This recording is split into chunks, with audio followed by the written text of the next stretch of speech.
Today I will show you an action, comedy film from 2016. Titled Lucky. Spoilers ahead. Watch out and take care. On a rainy night, while a catchy tune plays on the radio, professional hitman Choi Hyung-wook murders a man and hides him in the trunk of his car. The victim's suitcase is abandoned in the middle of the street, only to be taken by a mysterious person right after the car drives away. Meanwhile, in a small apartment in the same neighborhood, poor actor Yoon Jae-sung burns all his photographs and gets ready to hang himself, feeling like he has nothing left to live for and nobody will notice he's gone. However, he's interrupted by his landlady, who is furious about him owing her rent, money, the way he lives like a pig, and how much he smells, because he hasn't bathed in a while. After finding a debt notice from his health insurance that he puts away in his pocket, Jae-sung decides he should at least kill himself in a clean state and goes to a public bathhouse, where he sees Hyung-wook washing next to him and notices his very expensive watch. Suddenly, Hyung-wook slips on some soap and falls unconscious when his head hits the floor, losing his locker key as he falls. Thinking about the very expensive things this rich man may keep in his locker, Jae-sung takes advantage of the situation and changes his key with Hyung-wook's. When paramedic Kang Rina comes to take Hyung-wook away, they take Jae-sung's things with them. And as soon as they're gone, Jae-sung gets to open Hyung-wook's locker and be amazed by its contents. Deciding he deserves at least one last day of luxury before killing himself, Jae-sung puts on Hyung-wook's suit and finds his car, which he drives around town to visit his landlady and every shop he owes money to in order to pay his debts with the money he's stolen.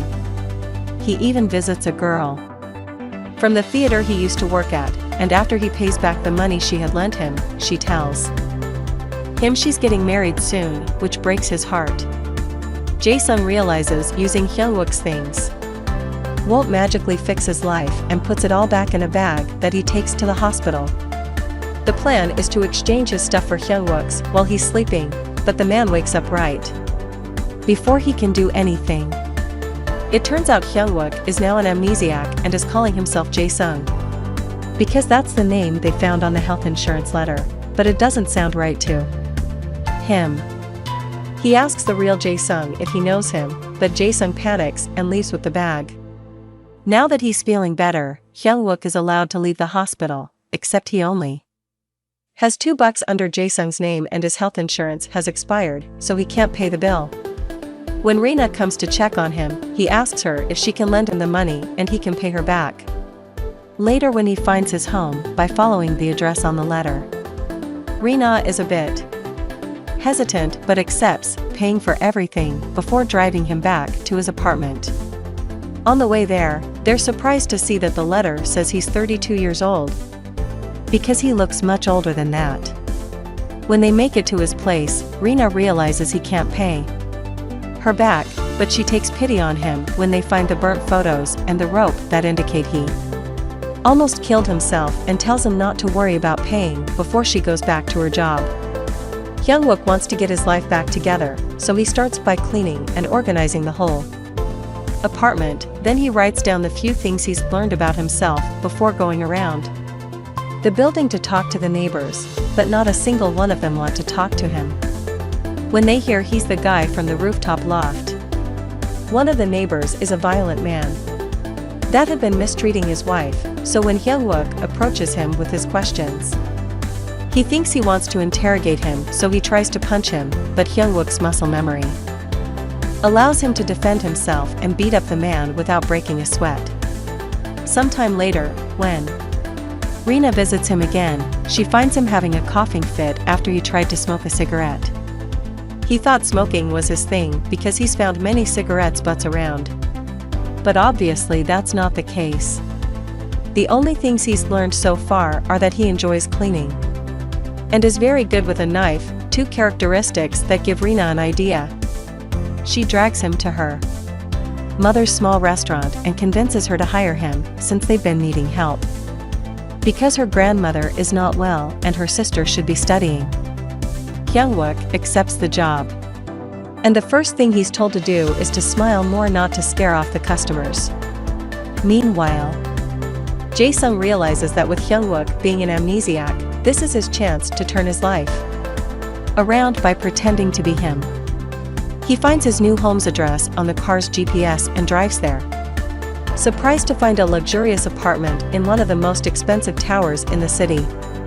After finding some uniforms in the closet and deciding Hyung-wook must be a cop, he turns on the TV, only to find there are no channels on, only a security camera stream spying on a beautiful woman, Song Eun-ju, who is currently doing yoga.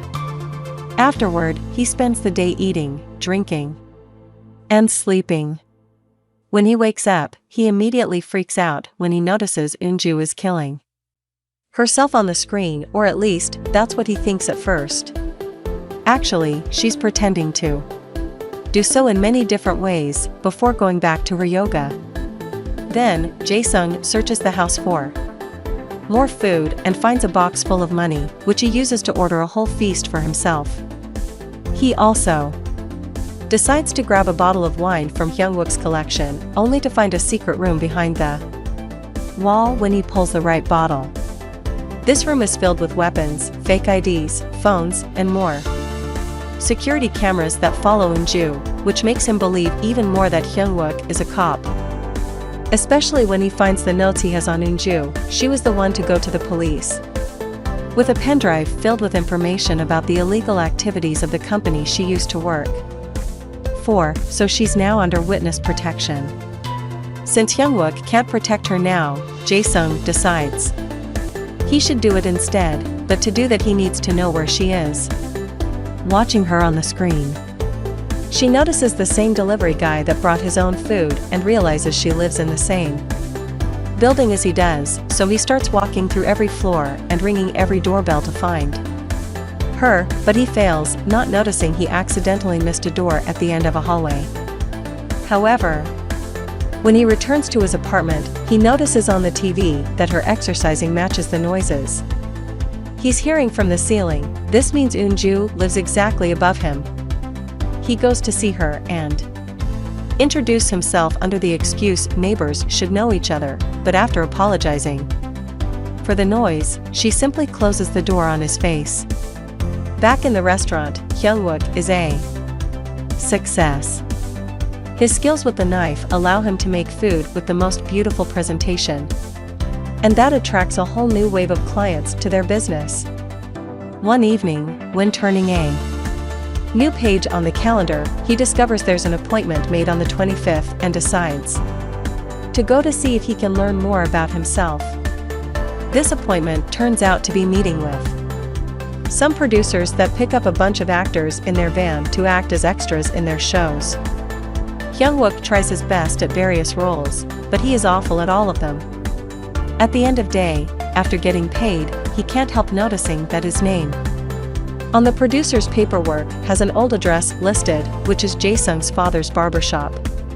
He goes to visit the man only to hear him complain about what a loser his son is, although the calendar on the wall reveals he's been praying for his success. So Hyung-wook leaves without saying anything to him, but also deciding he would become a good actor to make his father proud. In the meantime, Jae-sung starts following Eun-ju around, trying to make it seem like they come across each other by accident. One day, when she's visiting her mother at the hospital, he notices one of the men from her old company is following her, so Jae-sung grabs her and takes her to his car, where she can hide safely thanks to the tinted windows, but she continues to be wary of him. When Thursday comes, Jae-sung sees her packing her things and taking the suitcase with her to the middle of the street, as if she was waiting for someone, but nobody comes.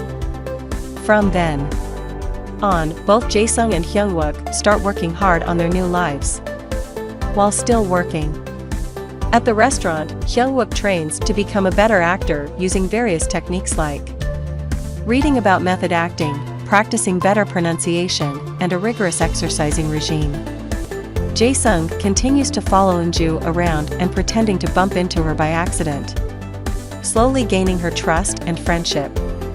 Eventually, they even start hanging out together, and to help her have fun without leaving the building and putting herself in danger. He sends her gifts in the form of puzzles and even uses a projector to play movies under the darkness of the building's staircase. The two of them slowly begin falling in love with each other. But Jae-sung still doesn't understand why every Thursday she stands in the middle of the street with her suitcase, waiting for someone that doesn't come. Hyung-wook gets a role as an extra in a gangster-themed TV show as the bodyguard of a gang leader, played by a very rude, selfish, and mean famous actor.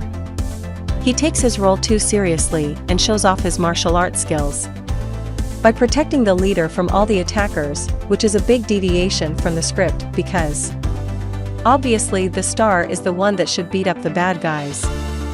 They reshoot the scene to follow the script correctly, but this time, the director isn't mad at Hyung-wook. He thinks his martial arts skills are fantastic and gives him the role of the gang leader's right hand. When the time comes for him to finally say his first line on the screen, he butchers it and only says a few words, but the director loves it and keeps it, thinking it adds a certain impact to the character. The director's praise for Hyung-wook makes the main star incredibly jealous. Hyung-wook's action scenes make him extremely popular among the public, getting him attention from fans on the streets and the restaurant, which causes Rina to decide to become his agent. His popularity reaches such a stage that the writers decide to make his role bigger and his character starts having an affair with the leader's girlfriend, making the main actor even more jealous. When the day for his character to die comes, the gang leader hits him for real instead of pretending as an actor, but Hyung-wook uses it in his favor to make the scene more realistic. The character is so incredibly popular, however, that the writers bring him back from death and make him the gang leader and the next episode. One night, Jae-sung hears one of Hyung-wook's many phones ring and after some hesitation, decides to pick up the call, which surprises the man on the other end of the line because Hyung-wook's rules say he should leave a message. The voice is a client of Hyung-wook's that wants to know why Eunju's case isn't closed yet. So when he asks him to discuss this in person, Jae-sung accepts, covering his face with a face mask, sunglasses, and a cap. Jae-sung meets with employees of Eunju's old company at an abandoned building. The men want to know why Eunju isn't dead yet and even offer more money to get it done, making Jae-sung finally understand that Hyung-wook isn't a cop, he is a hitman. Taking the bag. With the extra money, Jae-sung tells them he'll contact them later and rushes out of the building, which looks suspicious to the company's boss and causes him to send his men to follow him and find out where he's hiding Eunju. Jae-sung tries following Hyung-wook to talk to him about this problem, but when he finally approaches him, he notices he's still an amnesiac and it would be pointless to try anything, so he simply pretends to be a fan wanting an autograph before leaving. When going back to work, Hyung-wook discovers he isn't as good at shooting romantic scenes as he is with action scenes, causing the director to get very frustrated with him. He doesn't remember experiencing any kind of love in his life, but he's still determined to get rid of his awkwardness towards the subject, so he asks Rina to help him by kissing him. At first, she refuses. But after he shows gratitude for all the ways she's already helped him and tells her she's beautiful, she decides to help him with this as well. They end up making out in the street. And all the emotions he feels while kissing her, Hyung-wook later uses in the scene, earning the director's approval. When Rina sees the kiss on TV, she gets very jealous. So Hyung-wook tries to distract her by taking her and her family on a picnic. Another Thursday comes, and Eunju goes out to the street to wait again, but this time, she's approached by Jae-sung, who tells her the man she's waiting for won't come and even if he did, he would put her in danger. To make her believe his words, he tells her he's a cop that has been assigned to protect her. But he now cares about her and cannot watch from afar any longer. Jae-sung hugs Eunju, causing the spying company men that had hired Hyung-wook to think they're having an affair. So their boss asks them to hire someone else to take care of both, since the men can't decide who the next best hitman is, they decide to call all 4 of them and hire whoever arrives first. What they don't know, however, is that all those hitmen they've heard about are just Hyung-wook's other names, and they're calling as many different phones that he keeps in the apartment.